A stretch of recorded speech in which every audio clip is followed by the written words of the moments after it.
Bienvenidos. Es una alegría ver a la congregación en pleno. Es una alegría tenerlos a todos aquí. Sabemos que hoy es el Festival de las Naciones y también sabemos que el pueblo acude con alegría al Festival de las Naciones. Pero quiero que sepa que aquí cada 8 días tenemos un festival de la palabra. Tenemos un festival de conocimiento y de sabiduría para llevar a su vida a que sea un festival. No que sea solo un domingo de comida física, sino que sea cada domingo de comida espiritual. Amén. Mi esposa ahora comenzaba preguntándoles a algunos de ustedes acerca de las pruebas.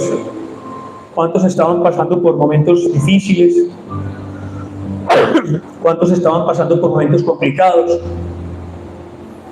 Y es una pregunta oportuna, porque finalmente la vida se trata de eso. Siempre tenemos pruebas. Siempre estamos pasando por dificultades, por problemas. Y todos los días es una constante lucha. Pero partiendo de lo que la palabra de Dios nos enseña, yo soy un convencido de que nuestro éxito o nuestro fracaso en medio de las pruebas y las dificultades depende de cómo nos veamos a nosotros mismos frente a ese problema. Quiero que estén atentos aquí, esto es importante. Se lo voy a repetir. Es vital que nosotros definamos, todos y cada uno de nosotros, cómo nos vemos a nosotros mismos frente a ese problema. Porque el problema te plantea una cantidad innumerable de panoramas, una cantidad innumerable de dificultades, dolores, tristezas y también soluciones. Pero déjeme decirle que si yo me veo a mí mismo desde el problema, me estoy viendo de una manera completamente diferente a como Cristo me ve. A como Cristo me ve. Y el Señor nos quiere llevar a todos y cada uno de nosotros a que dejemos de vernos desde el problema y empecemos a vernos desde la plataforma que Dios ha diseñado para todos y cada uno de nosotros en Cristo Jesús.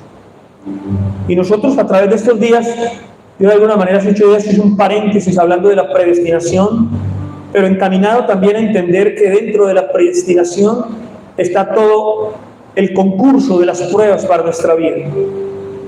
Iglesia, y hemos estado hablando de que las pruebas son comunes a todos. Las pruebas son comunes a los creyentes y son comunes a los incrédulos. Las pruebas son comunes absolutamente para todo el mundo. El tema es que nosotros tenemos que entenderlas para poder afrontarlas según los planes de Dios. Tenemos que trascender a ese entendimiento, porque la gran mayoría de las veces nuestro sistema sensorial no nos permite entender qué es lo que está pasando. Y terminamos echándole la culpa a lo visible, a lo audible que nos rodea, porque no vemos más allá. Pero tenemos que trascender a entender el porqué y el para qué de cada prueba, para poder entender cómo las encamina el Señor de acuerdo al propósito. Y sabe, yo he escuchado muchas veces por ahí que algunas personas dicen que las pruebas son un castigo.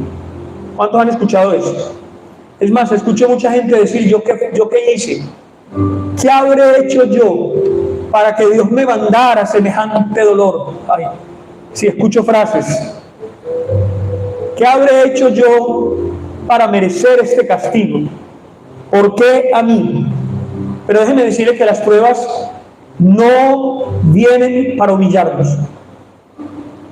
Dígalo. Las pruebas no vienen para humillarnos. Las pruebas, escuche bien, vienen para recordarnos que nosotros no debemos confiar más de la cuenta en nuestra fortaleza espiritual. Vienen para recordarnos nuestra propia debilidad, para recordarnos que nosotros no debemos estar más allá de donde Dios nos ha puesto, para que no pensemos que nosotros somos más fuertes espiritualmente de lo que realmente somos. El apóstol Pablo dice en su segunda carta a los Corintios, capítulo 12, versículo número 7, y para que la grandeza de las revelaciones no me exalte desmedidamente. Mire qué interesante. Para que la grandeza de las revelaciones era el contexto de lo que estaba viviendo Pablo. Pablo estaba recibiendo revelación que no recibía nadie más. Pablo estaba recibiendo información que no recibía nadie más. Pablo estaba parado predicando como no predica nadie más. Había todo un contexto espiritual que sin querer lo que estaba haciendo era alimentando su alma.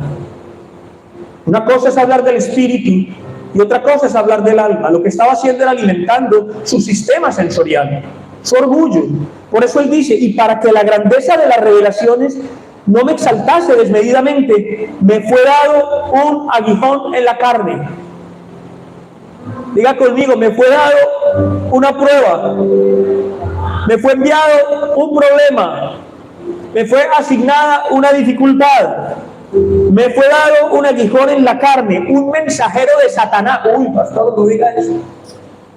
Un mensajero de Satanás. Un mensaje del árbol del conocimiento del bien y del mal. Un mensaje de todo el contexto de lo que tiene que ver con la carne, con el mundo, con lo terrenal. Le fue enviado, dice la Biblia, un mensajero de Satanás que me abofetee. Eso es una cachetadita. Que me abofetee para que no me enaltezca sobremanera. Entonces Pablo lo que está diciendo es que él no puede tener un concepto mayor del que debe de tener, que no puede tenerlo. Y él está pensando en todo el contexto de lo que está viviendo, abundancia de revelaciones, lo que había dicho en el Espíritu, lo que había hecho en el Espíritu. La Biblia dice que fue arrebatado al tercer cielo. Todo el mundo andaba detrás de él, se hacían señales, se hacían milagros. Todo el mundo hablaba de Pablo, el que fue Saulo de Tarso, el gran hombre de Dios que recibe la revelación. Familia, déjeme decirle, en medio de estas cosas, lo natural era que Pablo se hubiera exaltado en gran manera. Era que Pablo se hubiera llenado de orgullo. Era que Pablo, familia, se hubiera exaltado en su corazón y se hubiera sentido por encima de todo el mundo. Pero para eso precisamente le fue enviado un aguijón en la carne. ¿Para qué? Para abofetear su ego. Ay, cuántas veces nos pasa a nosotros en nuestro ministerio, que por X o Y motivo nos vamos sintiendo los chachos del paseo. En medio de las cosas que Pablo está viviendo, lo más normal desde el punto de vista humano, desde el punto de vista natural, y eso nos pasa a nosotros con mucha facilidad. Nos pasa en los contextos de la casa, del trabajo, en nuestro éxito personal, en la empresa. Nos pasa.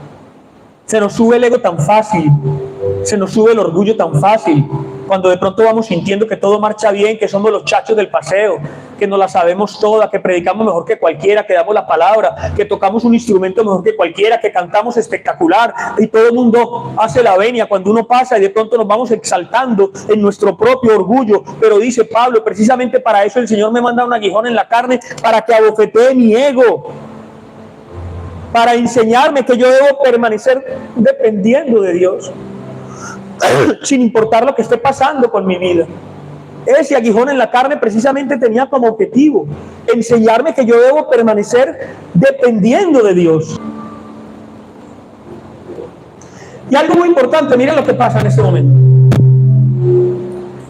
Cuando nosotros estamos muy bendecidos, de una manera sobrenatural el Señor envía pruebas para que nosotros mantengamos la humildad. Hay veces que nos subimos tanto en nuestro orgullo por una cantidad de situaciones. Estoy hablando del contexto de nuestra vida completa. A veces veo hombres de negocios que están por encima del bien y del mal. Pero déjeme decirle, iglesia, Cuando nosotros la estamos pasando bien en la vida, cuando más bendecidos estamos, ojo, cuando más bendecidos nos sentimos, vienen las pruebas para mantenernos humildes. No sea que pensemos nosotros por cualquier motivo que tenemos más fuerza espiritual que la que realmente tenemos. Y en algún momento nos vamos a sentir no solamente por encima del bien y del mal, sino por encima de Dios. Y que en algún momento nos vamos a sentir por encima de Cristo, iglesia. El tema es que nosotros decimos con mucha facilidad que amamos a Dios, pero déjeme decirle que el problema de muchos cristianos es por partida doble. Y aquí es donde viene el meollo del asunto. Porque el problema de muchos cristianos es por partida doble. Cuando están bien, se les sube el orgullo. ¿Y de qué manera? Pero cuando están mal, le echamos la culpa a Dios. Y eso pasa con mucha frecuencia. De pronto nuestro ministerio, nuestro negocio, nuestra casa se encuentra en las mejores circunstancias. Y a nosotros se nos sube el orgullo tan fácil. Pero vienen los problemas y vienen las dificultades y le echamos la culpa a Dios, iglesia. Pero la intención de Dios, ¿sabe qué es? La intención de Dios es asegurarse que tú verdaderamente confías en Él y no en ti. La intención de Dios es asegurarse que tú verdaderamente confías en Él y no en tu ministerio. Que tú realmente confías en Él y no en la gente que te rodea. Que tu confianza está puesta en Dios. Por eso es que nosotros tenemos que entender, iglesia, que la fe es probada con fuego, siempre. Pastor, ¿pero por qué me pasa esto a mí? Porque la fe es probada con fuego. Y el oro, para poder salir puro, tiene que pasar por el fuego. Pero uno de nuestros grandes problemas, iglesia, ¿sabe cuál es? Que nosotros tenemos el síndrome del político. ¿Cuántos de ustedes tienen el síndrome del político? Y el síndrome del político es el que tenía Pedro. Sí. Pedro tenía el síndrome del político. Promete y promete esta día y la otra. Y a la hora del té, como decía mi abuela, galletitas de soda. Promete y a la hora de la verdad no sale con nada. Ese es yo no sé si usted sabe por qué es el síndrome del político. Cualquier parecido con la realidad será pura casualidad.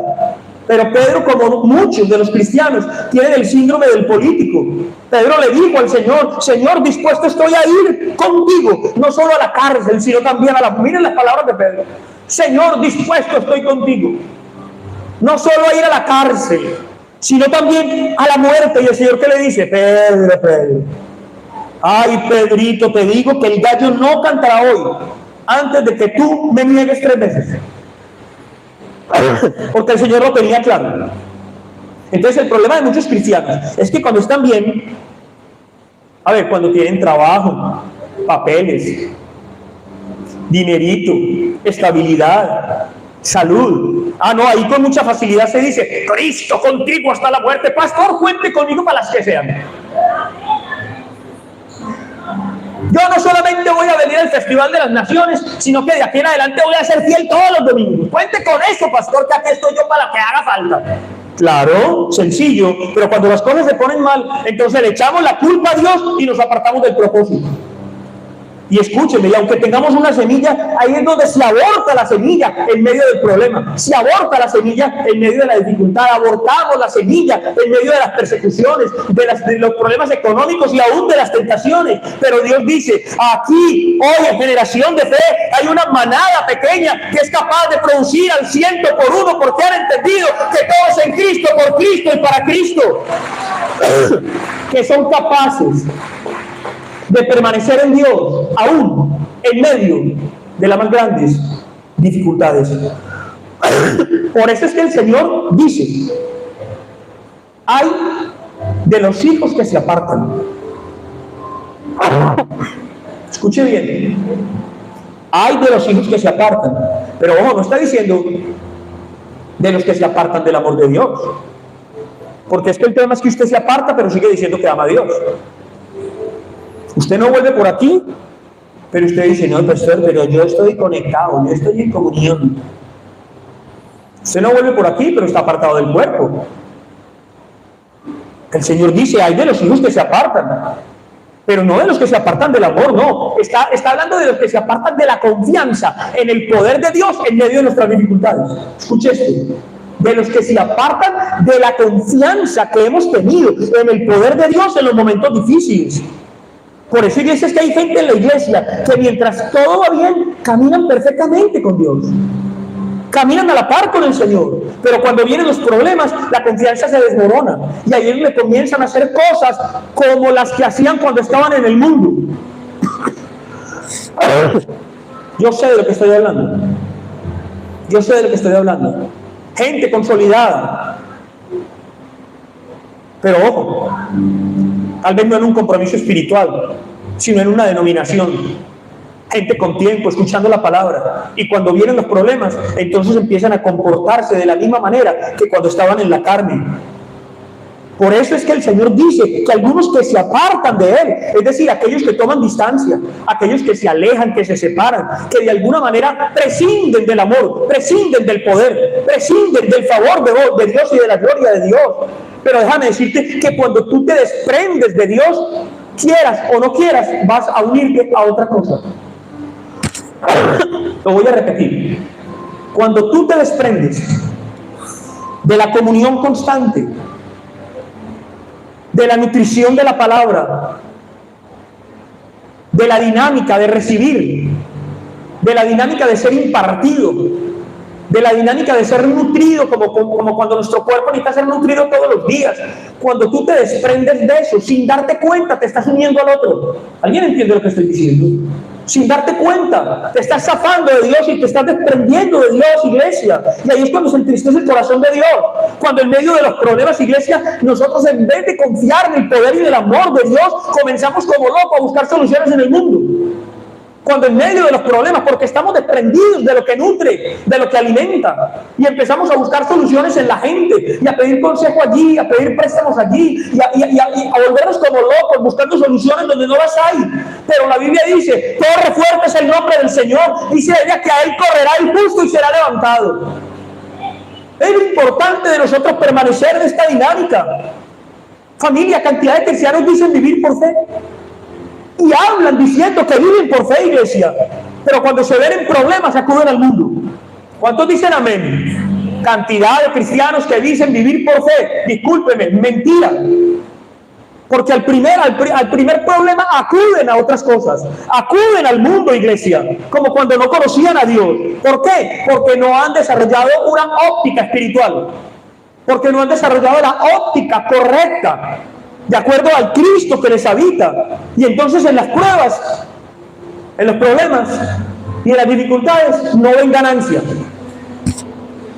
Cuidado. Ahí es cuando, claro, como estamos desprendidos de la óptica espiritual, como estamos desprendidos del centro motor de nuestra vida, que es el Cristo, que mora en nosotros, entonces nosotros en la prueba no vemos ganancia, vemos pérdida y derrota. Lo único que usted ve en la prueba es una pérdida, lo único que usted ve en la prueba es una derrota, lo único que usted ve en la prueba es un problema, pero no ve ganancia, iglesia.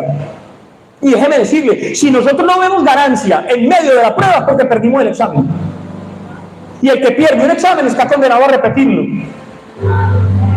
¿Aló? ¿Cuánto estudian aquí? El que pierde un examen está condenado a repetirlo. Prueba perdida, prueba repetida. Ay, pastor, y a mí por qué vuelve y me pasa lo mismo. ¿Alguien está entendiendo lo que estoy diciendo?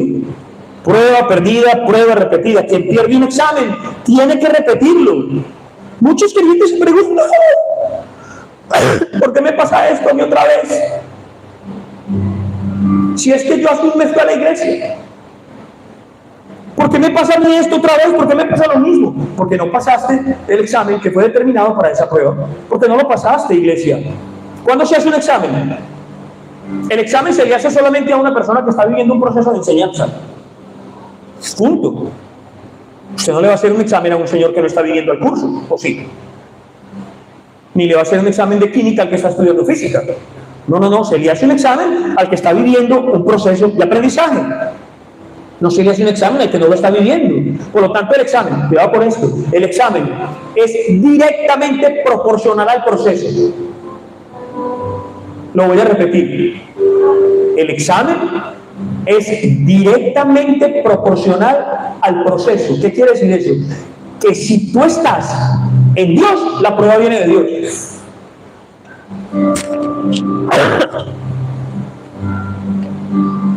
¿Alguien entendió eso o no? No. El tema es que nosotros nos mantenemos echándole la culpa al diablo. y al vecino, y a la mujer sí que es verdad, y al marido, y al amigo, y al primo, y al pastor ni le digo. Pero le estoy diciendo, la prueba es directamente proporcional al proceso que usted está viviendo. Si usted verdaderamente está en Cristo, si usted es una persona de Dios, un hombre de Dios, una mujer de Dios, si usted está conectado con la sangre de Cristo, si esa sangre está fluyendo en usted, impartiendo palabra, si lo está alimentando como lo tiene que alimentar, si usted está en Cristo completamente, la prueba que usted está viviendo, por difícil que sea, viene de Dios, porque la prueba es directamente proporcional al proceso. Ahora, no es que Dios nos esté probando a ver quién aguanta más. No, Dios no trabaja de esa manera. Dios es un Padre amoroso. Dios no es que esté probándote a ti y a ti y a ti a ver cuál de los tres aguanta más o cuál cae primero. No, Dios es un Padre amoroso, y un Padre amoroso, un buen padre, ¿qué hace? Al hijo que ama lo afirma, al hijo que ama lo forma, al hijo que ama lo educa, al hijo que ama lo perfecciona, al hijo que ama lo disciplina, al hijo que ama lo instruye. Por eso es que Dios usa las crisis para perfeccionarnos. Dios usa las crisis para llevarnos a otro nivel. Entonces no es que el diablo te esté robando la bendición, es que el Padre te está perfeccionando en la aflicción. Esas son dos cosas diferentes, iglesia. Ahí es donde nosotros tenemos que tener una actitud de fe. En medio de nuestro problema, en medio de nuestra dificultad, ahí tenemos que tener una actitud de fe. Como Job. Hemos hablado mucho de Job en estos días, pero Job, en medio de la prueba, en medio de la pérdida, en medio de las dificultades, en medio del dolor y en medio de la enfermedad, te digo, yo sé que mi Redentor vive y aún del polvo me levantará. Esas fueron las palabras de Job. Está diciendo, seré probado, seré quemado, seré pasado por fuego, pero saldré como el oro perfeccionado. Esa es la actitud que nosotros tenemos que empezar a tener en medio de nuestros problemas y en medio de nuestras dificultades, iglesia. Por lo tanto, la manera como tú te veas al final del proceso, ojo con esto, al final del proceso, es lo que va a determinar la confianza para que tú digas, yo de esta me levanto, yo de esta salgo, yo de esta soy victorioso. Lo voy a repetir, es la manera como tú te veas, no ahora en medio del problema, sino al final del proceso. Eso es lo que va a determinar aún tu lenguaje. Por eso te empecé preguntándote, ¿cómo te ves? ¿Te ves de acuerdo al problema que estás viviendo? ¿O te ves como Cristo te ve? De la manera como tú te veas.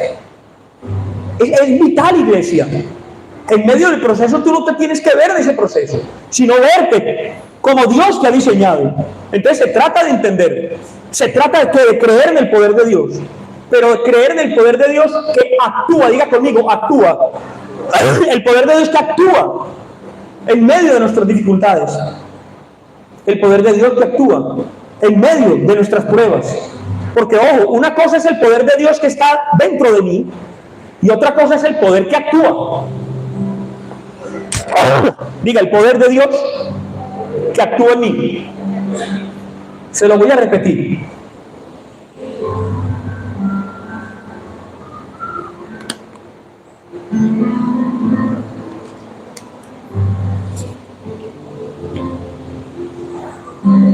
Una cosa es el poder de Dios que portamos. Una cosa es el poder de Dios que portamos.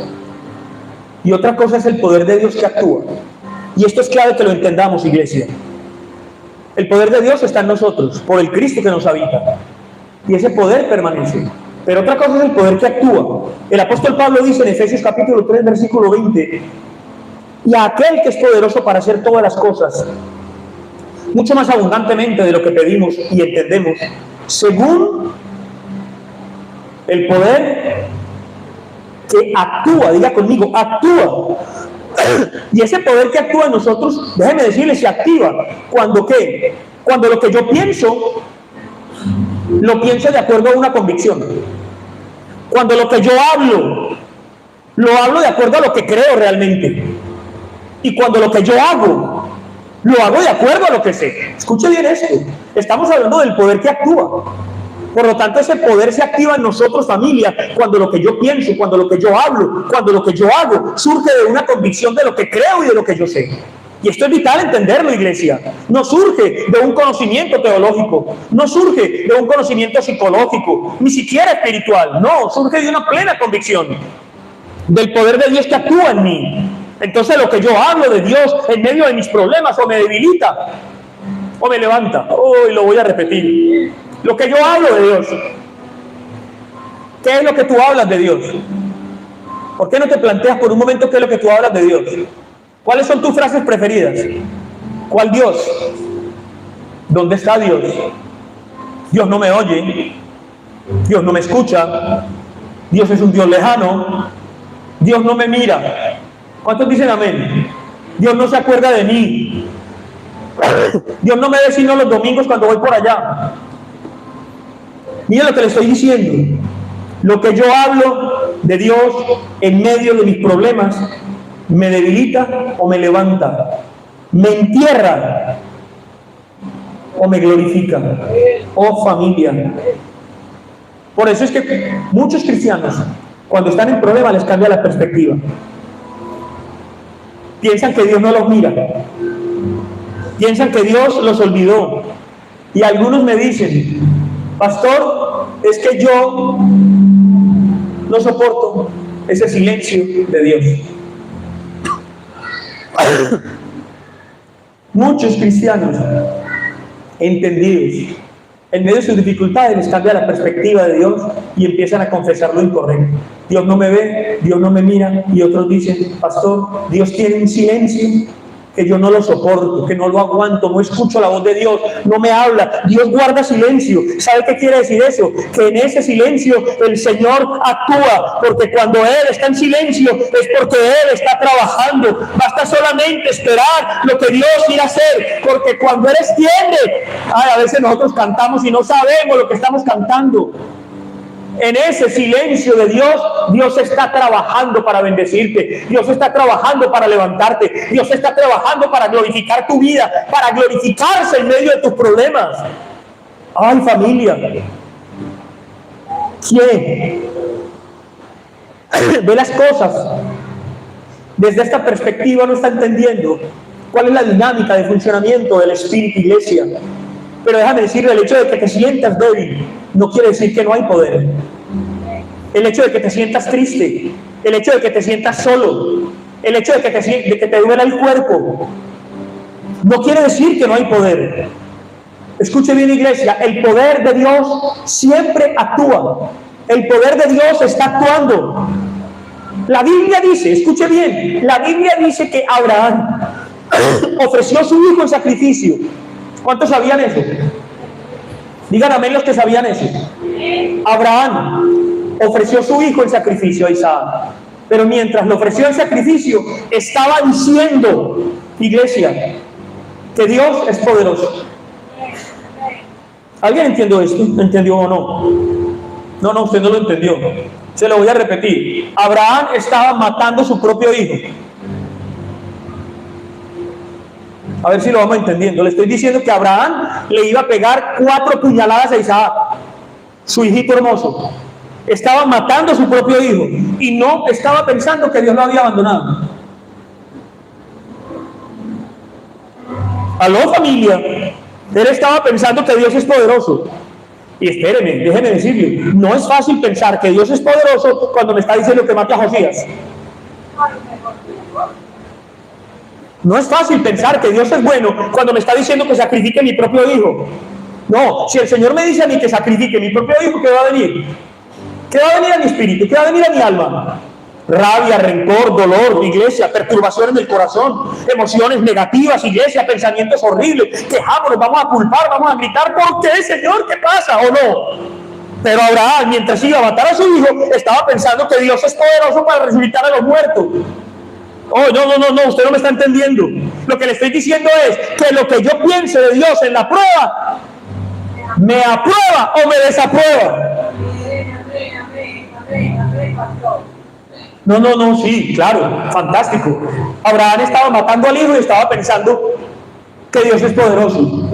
A usted se le perdieron 20 euros y está pensando que Dios se olvidó de usted. ¿Aló?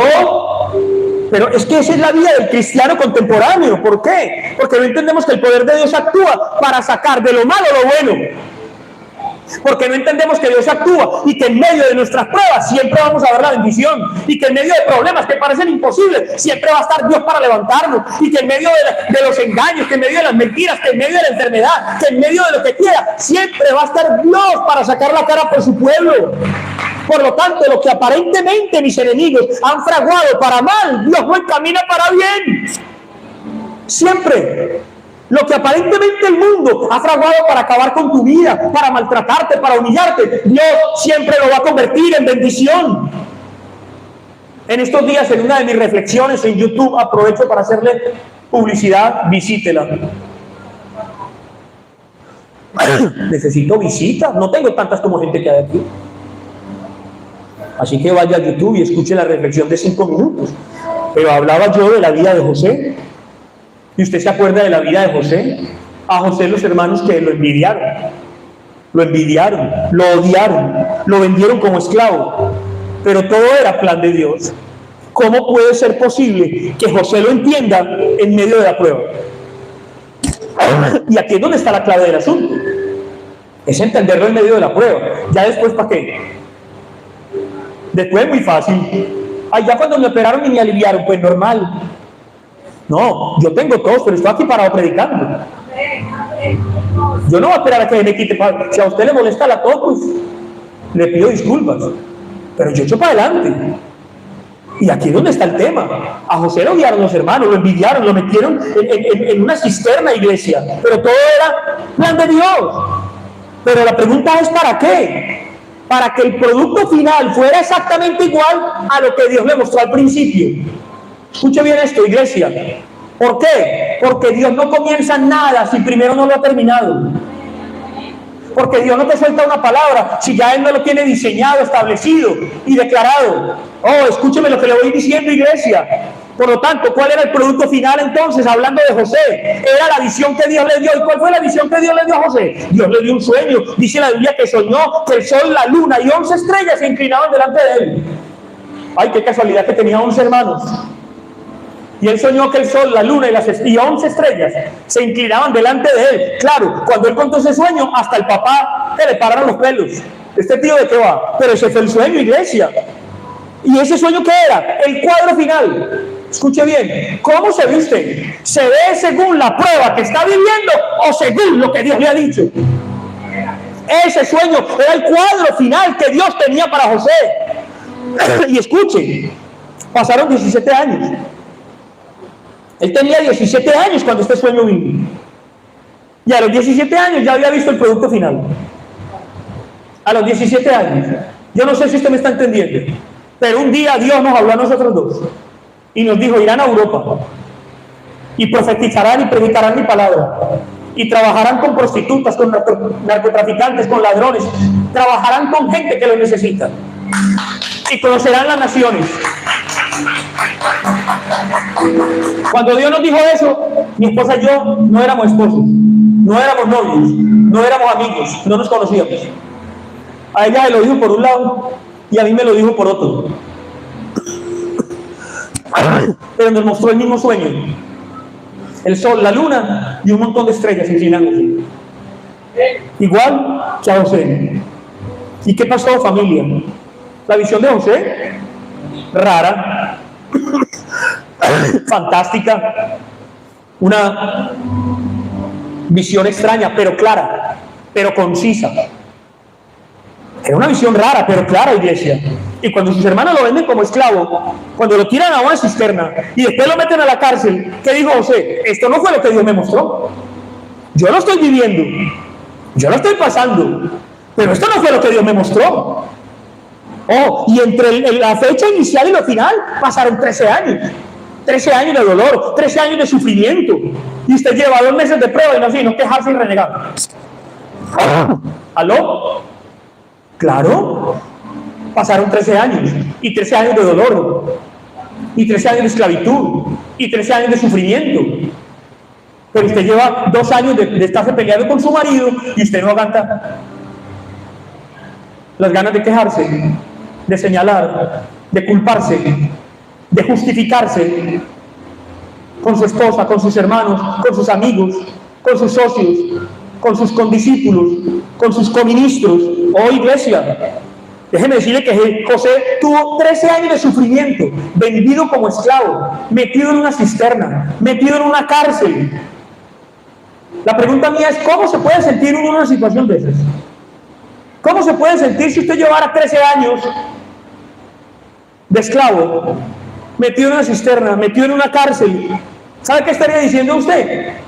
Señor, ¿y yo qué hice? ¿Que hubiera matado a un cura? Esas son las frases de nosotros. ¡Ay, Padre! ¿Qué me está pasando a mí? ¿Qué es lo que yo he hecho para merecer esto? Esas son las palabras de nosotros. Si yo he sido íntegro, si yo he sido honesto, si yo no salgo de la congregación. Y lo peor de todo es que a José después se le aparece el chupamedias del copero. ¿Se acuerdan? ¿Cuánto acuerdan de la historia? El copero, el que le dio la profecía en la cárcel. Y cuando el copero lo sueltan, ¿sabe qué le dice el copero a José? Tranquilo, hermano, no se preocupe, que yo apenas salga de aquí voy a hablar con Faraón y le voy a hablar bien de ti para que te saquen de aquí. El copero no habló con nadie. Déjeme decir, el copero no habló absolutamente con nadie. ¿Por qué? Porque a quien más ayudas es quien generalmente primero te da la espalda. El copero no se acordó de quien le había ayudado. El copero no se acordó de quien le dio la palabra profética. El copero no se acordó de quien le dio la mano, iglesia. El copero se olvidó, diga conmigo, se olvidó completamente del que le ayudó. Y déjeme decirle, fueron 13 años de sufrimiento, 13 años de ingratitud, 13 años de engaño, 13 años de difamación, 13 años de martirio, 13 años de sacrificio, 13 años de cárcel. Pero lo más fuerte fue el olvido. Lo más fuerte fue el olvido. Porque de José se olvidaron sus hermanos. Porque de José se olvidó el copero. Porque de José se olvidó Potifar. Porque de José se olvidó todo el mundo. Pero la Biblia dice que en medio del sacrificio, que en medio del dolor, que en medio de la cisterna, que en medio de la esclavitud, iglesia, Jehová estaba con José todos los días de su vida. ¡Wow! ¡Wow! Eso era lo que José entendía, iglesia. José estaba en la cárcel. José estaba en una cisterna, iglesia. José estaba en el olvido. Pero Dios siempre estuvo con él. Yo no sé por la que tú estás pasando. Yo no sé el problema que tienes y lo que te tiene intranquilo. No te gusta el piso donde vives, la ciudad donde Dios te puso, la congregación a la que vienes, la carita del marido que te tocó. Yo no sé qué es lo que no te gusta. Hay tantas cosas que no te gustan. Porque no valoramos las maravillas de lo que Dios ha puesto a nuestro lado. Pero déjame decirte, iglesia, Dios mira el producto final. Lo voy a repetir. Dios mira. No sé si alguien está entendiendo lo que digo. Pero yo les acabo de decir que cuando mi esposa y yo nos conocimos, Dios había puesto una palabra en ella y una palabra en mí. Dios había puesto una palabra en nosotros. Y después esa palabra se unió. Después esa palabra se hizo una carne en nosotros dos. Pero partiendo de ahí, ella y yo empezamos un camino. Empezamos un recorrido. Empezamos un ministerio. Y en ese camino, recorrido y ministerio nos ha pasado de todo. Nos han bendecido. Nos han abrazado. Nos han amado. Nos han honrado. Nos han respetado. Nos han escupido. Nos han pateado. Nos han abofeteado. Nos han mentido. Nos han... La pregunta es, ¿cómo nos vemos nosotros en medio de ese proceso? ¿Sabe cómo? Exactamente igual a la palabra que Dios nos dio al inicio. Al inicio. Al inicio. Recíbalo en el nombre de Jesús. Mi pregunta para ti es, ¿conoces el producto final? Ponte la mano en el pecho. Sí, dice el Señor. ¿Cuál es mi producto final? Si es que no lo sabes. Pero conoce el producto final, iglesia. Por eso es que nosotros tenemos que ser probados. ¿Para qué? Para que seamos hechos conforme a la imagen del Hijo, porque Él es el producto final. ¿Aló? ¿Alguien está descubriendo algo aquí? Tenemos, no es optativo, tenemos que ser probados. Porque cuando somos probados, entonces somos conformados a la imagen del Hijo, porque Él es el producto final. Por lo tanto, la pregunta sigue siendo, ¿te ves según el producto final, que es la imagen de Cristo, o según la experiencia que estás viviendo? Claro, porque yo te pregunto a ti, hola, ¿cómo estás? No me aguanto. ¿Qué tal? ¿Cómo van las cosas? No, usted se imaginara. Y nuestro lenguaje todos los días es lo mismo, porque nos vemos según lo que estamos viviendo y no según el producto final. Oh, no, alguien está entendiendo esta palabra, pero te estoy diciendo a ti que me estás escuchando, hay un producto final para ti, y el producto final es el Cristo que Dios está conformando en tu vida. Hay algo grande y maravilloso de Dios para tu vida, y tú tienes que entenderlo y vivirlo, iglesia. Por lo tanto, tú te ves según lo que perciben tus sentidos o según la dinámica del reino. Porque la dinámica del reino no es la dinámica del mundo. La dinámica del mundo es la dinámica del dolor, de la queja, de la culpa, del señalamiento, de la venganza, de la tristeza. Esa es la dinámica del mundo. Entonces tú te ves de acuerdo a lo que tu sistema sensorial te muestra, te exige, te impone, o de acuerdo a la dinámica del reino. Porque Dios ve el cuadro completo. Déjeme decirle, iglesia, que Dios está fuera del tiempo, del espacio y de la materia. Por lo tanto, está fuera de todo aquello que a ti, entre comillas, te hace doler, te hace sufrir, te hace llorar, iglesia. Por eso es que Dios puede ir a tu mañana, hablar contigo tu mañana y luego venir a tu presente a ver qué está pasando.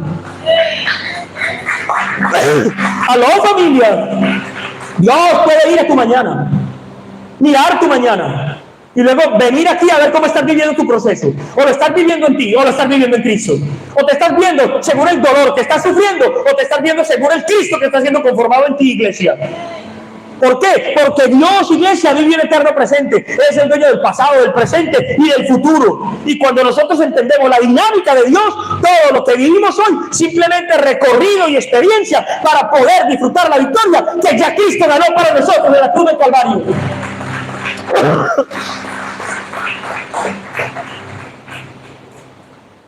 Eso es conocimiento. Eso es conocimiento del propósito eterno. ¿Cómo funciona el propósito de Dios, iglesia? Porque cuando nosotros entendemos verdaderamente la dinámica de Dios, todo lo que vivimos hoy es eso, recorrido, experiencia. No tiene por qué ser un momento de sufrimiento. Todo depende de la perspectiva con la que tú te veas, de la perspectiva con la que tú te miras. Pero tú tienes la linda costumbre de ser el quejicas. A ti te gusta que te den en la espalda y te digan pobrecito. Ay, qué pesado. Que le mucho. Venga, le llenas la psique. Porque nos gusta eso, que nos abracen, que nos apachurren así, nos digan pobrecito, qué pecado. No pasa nada, venga, le doy un abracito y un besito para que se sienta bien. Mentira, el diablo. Lo que nosotros necesitamos es entender que Dios, independientemente del proceso que estamos viviendo, está conformando el Hijo en nosotros y que ese es el producto final. Pero no el producto final del pastor, no, el tuyo, el de todo. Es el pueblo de Dios el que vive esta experiencia. Por eso quien conoce y entiende esta verdad afronta las pruebas y las dificultades desde otra gestión espiritual, desde otro tipo de gerencia. Está hablando de la administración del reino de Dios, donde nosotros aprendemos a celebrar las victorias en medio de las derrotas. No puede ser que después de un diagnóstico yo tenga que estar sentado llorando porque no fui capaz de cantar antes del diagnóstico. Uy, alguien tenía que haber entendido eso. Esa es la vida espiritual. Y eso hay que entenderlo y vivirlo. Por eso la Biblia dice que el reino es de los violentos y los violentos lo arrebatan. Y un violento es el que es capaz de decir: me diagnosticaron un cáncer, en el poderoso nombre de Cristo Jesús yo declaro que soy sano, que soy libre, que soy fuerte. En el nombre de Cristo Jesús lo creo, lo declaro y lo vivo. Ahí es donde actúa el Señor. Ahora, el Señor no manda una lluvia porque tú compres un paraguas. La envía cuando lo abres, aunque no esté lloviendo. Esa es la verdadera vida cristiana. Hasta allá es donde nosotros tenemos que llegar. Déjame decirte que Dios diseñó diferentes caminos para todos, pero un mismo final. Y ese final se llama Cristo. Ay, alguien tenía que entender esta palabra. Claro que sí, es que lo mío es más difícil que lo suyo, es que lo mío es más complicado que lo suyo, es que usted no sabe lo que yo vivo, es que mi marido es horrible, es que mi mujer vuela no escoba, es que mis hijos no sé qué, es que no me los aguanto, es que esta cosa es horrible. Dios mío, pastor, usted no entiende, ¿qué importa? Los caminos serán diferentes, pero el final es el mismo y se llama Cristo. Y cuando yo lo entiendo, familia, yo me veo de acuerdo al producto final, no a lo que estoy viviendo, no a lo que estoy viviendo. Por eso, familia, cada uno decide recorrer su camino como le da la Santísima, o en sus fuerzas, o en sus capacidades humanas, o se sujeta a los parámetros de Cristo. Y yo le garantizo que lo que yo le estoy impartiendo es mucho mejor. Es mucho mejor. Por lo tanto, ¿cómo es que dicen ahí? Para de sufrir.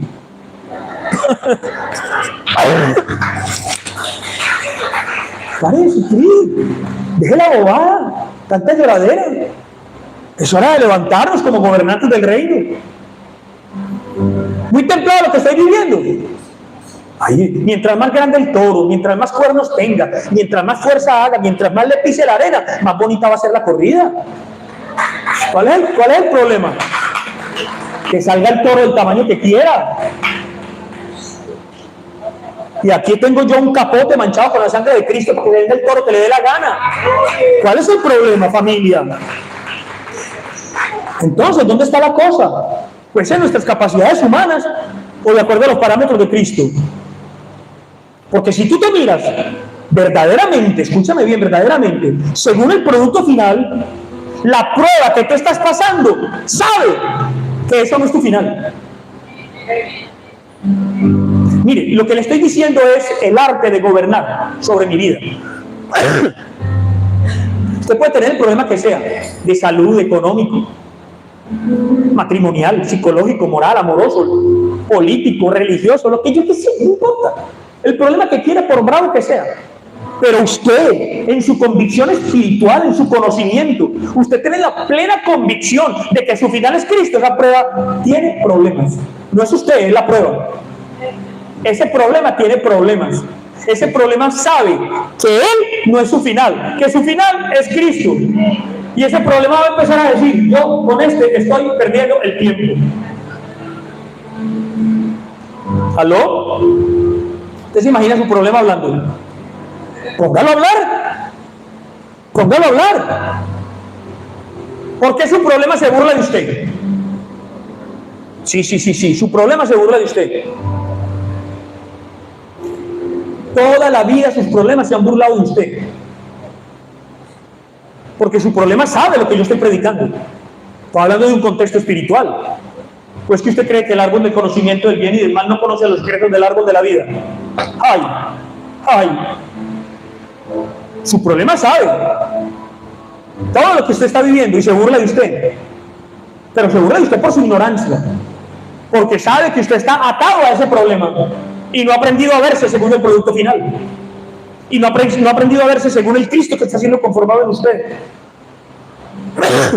Entonces la prueba que usted está pasando, cuando se entera que usted tiene la plena convicción de que usted no es según la prueba, según el problema y según la dificultad, sino que usted es según Cristo, iglesia, ese problema saca la mano. Ese problema se acaba, ese problema se va, ese problema es vencido. Y déjeme decirle, eso es una buena noticia, pero no la última. ¿Por qué no la última? Porque como buenos cristianos seguiremos teniendo pruebas. Porque en el mundo tendréis aflicción, pero confiad, Él ya venció al mundo. Ya está, iglesia. Pastor, ¿seguiremos teniendo pruebas? Sí, pero si las pruebas están dentro del propósito de Dios, serán para tu bendición. Por eso depende de cómo empiezo yo a gestionar ahora mi vida. ¿Cómo empiezo a gestionar lo que yo sé que mora en mí? ¿Cómo empiezo yo a gerenciar todo esto que me está pasando? No a sufrirlo, no a quejarme, no a seguir llorando, sino a gestionarlo, iglesia. Por eso es que cuando la gente tiene problemas o pasa por dificultades, entonces nosotros tenemos una palabra. Y siempre tenemos que tener una palabra. Y tenemos que tener una palabra de bendición. Y tenemos que tener una palabra para levantar. Y tenemos que tener una palabra de verdad. Pues que los hermanos de José no se fueron para Egipto a ver qué encontraban en Egipto. Y cuando se enteraron que José era el que gobernaba, ¿qué sintieron? Miedo, terror. ¿Qué dijeron? El hermanito que metimos en una cisterna, que matamos, que vendimos, ahora es el gobernador, se va a vengar de nosotros, nos va a cortar la cabeza. ¿Sí o no? Digo yo. Eso fue lo que ellos vivieron. Tenemos que ir a Egipto por comida porque nos estamos muriendo de hambre. Así que por narices tenemos que ir a Egipto. Y el que está gobernando es el que nosotros vendimos, metimos en una cisterna, matamos, lo volvimos nada. Nos va a cortar la cabeza, se va a vengar de nosotros. Pero déjeme decirle, José tenía una palabra de bendición. José tenía una palabra para levantarlos. Y José les dijo, tranquilos, no se asusten, yo les perdono el mal que intentaron contra mí. Dios lo convirtió en bendición. Dios lo encaminó para bien. ¿Por qué? Porque los planes de Dios era ponerme a mí para preservar a mi familia y a mi pueblo. Eso es verse según el producto final. Mire, familia, José fue envidiado, maltratado, vendido, engañado, encarcelado. Y un hombre que haya vivido todo eso tiene cientos de razones para sentirse enojado, iracundo, con rabia, con ganas de vengarse, con ira, con rencor. ¿Cuántos dicen amén? Pero lo que manifiesta Cristo, iglesia, es no tener sentido de venganza, es no enojarme con el mal de los demás, es yo decir, ahora no soy yo, es el Cristo que habita en mí, no importa lo que me hicieron, no importa lo que pasó, yo perdono en mi corazón, porque no es mi carne, no es como yo me veo en este momento, no es por mi dolor, no es por lo que estoy viviendo, es por el producto final que Dios me ha mostrado en Cristo para mi vida. Es la única manera de nosotros enfrentar lo que nos está pasando. Es la única manera de nosotros enfrentar las cosas que la gente hace sin darse cuenta. Perdónalos porque no saben. Diga conmigo, no saben. Perdónalos porque no saben. Y tú le echas la culpa a la suegra, le echas la culpa al marido, le echas la culpa al vecino, y el Señor está diciendo, no saben. Perdónalos porque no saben. Maravilloso. Pero nos llenamos de motivos, nos llenamos de justificaciones y de orgullo, señalando al prójimo. Llámese como se llame, el Señor dice, perdónalo porque no saben. Por eso es que muchas veces las situaciones que vas a enfrentar en tu vida no es otra cosa que Dios dándote la oportunidad de materializar al Cristo que portas. Uy, lo voy a repetir. Muchas cosas difíciles que se presentan en tu vida no es otra cosa que la oportunidad que Dios nos da a nosotros de materializar el Cristo que vive en nosotros. Es decir, materializar el cumplimiento de la promesa, materializar lo que Él ha dicho, materializar lo que Él ha establecido en Cristo para nuestras vidas. Dios ha establecido maravillas para ti, pero nosotros no la materializamos porque nuestro hombre carnal no lo permite, porque nuestro viejo hombre está lleno de orgullo, de dolor, de tristeza, de rencor, y no nos permite dar ese paso que en Cristo podemos dar fácilmente. No lo ves en ti, dalo en Él. Y solo en Cristo. Porque Cristo es la promesa cumplida. Y cuando yo empiezo a vivir esa promesa, lo que sale de mí es agua que fluye de mi interior. Familia, termino diciendo, Dios se aseguró la victoria en Cristo porque Él, desde antes de la fundación del mundo, diseñó tu final. Y diseñó tu final según la victoria de Cristo, para bendición de tu vida, para bendición de tu familia, para bendición de tu congregación, para bendición de tus hijos. Pastor, entonces yo me tengo que ir ya a hacer cosas que no siento que tengo que hacer. No, tranquilo, todo en el tiempo de Dios. Todo en el tiempo de Dios. La Biblia habla del tiempo de Dios. Yo he dado pasos y la iglesia lo sabe, pero en el tiempo de Dios, sin precipitarnos a nada, solo en el tiempo de Dios. Y esto es muy importante que ustedes lo entiendan.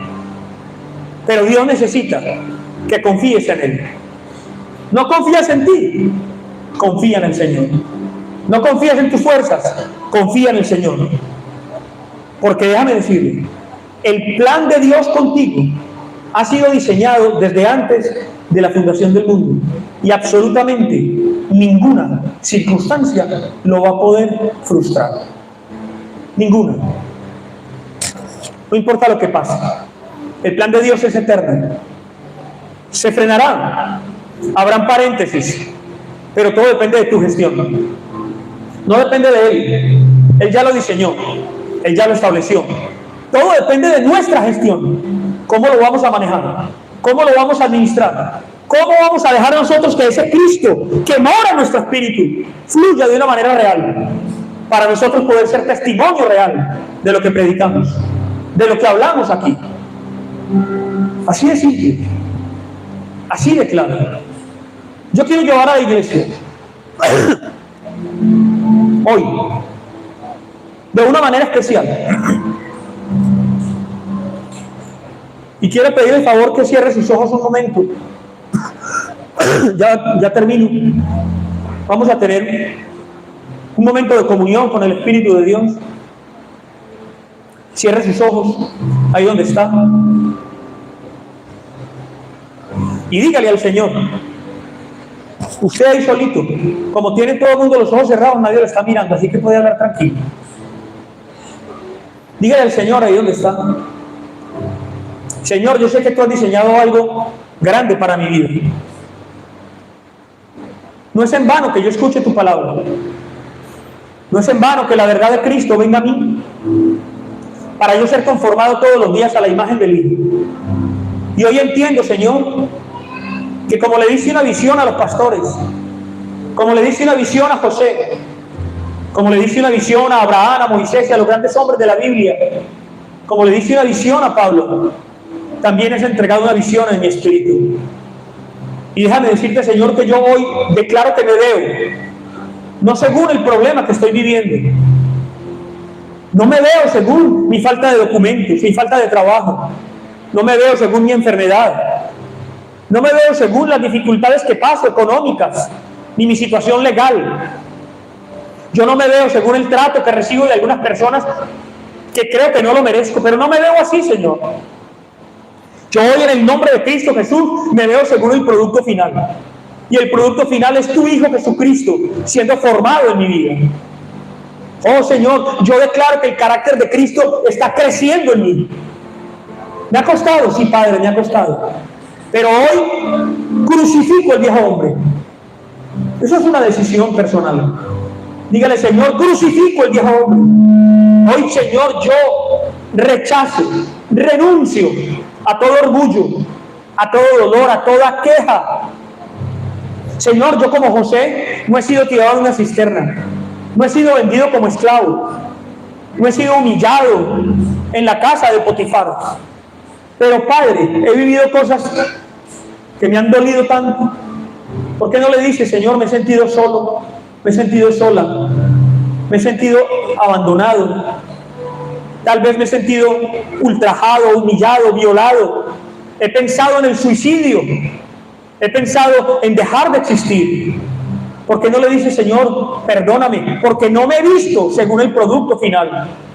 Perdóname, Señor, porque me he visto según mis circunstancias, porque siempre me miro al espejo y lo que veo es el dolor, el problema, la traición, mi complejo. Eso es lo que he visto, Señor, perdóname. Yo declaro en el nombre de Cristo Jesús que de aquí en adelante me veo según el Cristo que me habita, un Cristo victorioso, que aún clavado en una cruz gritó la victoria. que aún clavado en una cruz le dijo al Padre: Padre, todo es consumado. He cumplido con todo lo que me has dicho. Señor, vivimos nuestro proceso, a veces con dolores, con tristezas, con aflicciones, pero con el pleno conocimiento de que tú estás conformando el poder, la fuerza, el carácter, el amor del Hijo de Dios en todos y cada uno de nosotros. Hoy descansamos, Señor, de esta prueba. Hoy descansamos de esta queja, de este dolor, de esta dificultad, del chisme, del estar impartiendo por mi boca lo malo, lo que no bendice. Hoy descanso, Señor, de las palabras negativas hacia los demás. Hoy descanso, Padre, de estar confesando el dolor, la pena, la traición, el abandono. Hoy descanso de eso, Señor. Y me voy a deleitar en tu palabra, en confesar victoria, en confesar, Señor, que yo me veo según el producto final. Y el producto final es Cristo en mí. Ya no vivo yo, ahora Cristo vive en mí. Es la clave, Señor, del mover del Espíritu en nosotros. Señor, yo bendigo la congregación y cada persona que nos está escuchando detrás de las cámaras, en las redes sociales. Te bendigo, Padre. Y te pido, Señor, que mi pensamiento se extienda mucho más allá de mis sentimientos, de mis quejas. Y que mi mente natural trascienda la mente del Espíritu para gobernar de acuerdo a los parámetros del Padre. En el poderoso nombre de nuestro Señor Jesucristo. Amén y amén.